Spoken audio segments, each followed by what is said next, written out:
aduc aminte pe timpul lui Ceaușescu, m-au trimis părinții la pâine. Să stau la rând la pâine și în orașul de unde vin eu, din Bihor, din Marghita, pâinea era de 3 feluri, neagră, semi-neagră și albă așa puțin. Eu tot timpul nimeream de aia neagră.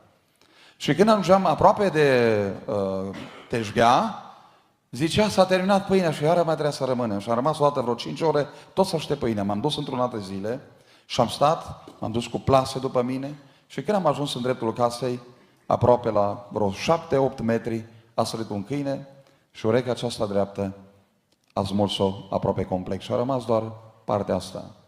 Și vreau să vă spun că am fost operat, am fost dus la spital, la Oradea și de atunci aud foarte bine și aud toate bârfele. Și toate lucrurile care se întâmplă și în spate și în față. Spun acest lucru ca preambul, că Domnul și astăzi vindecă. Domnul vindecă!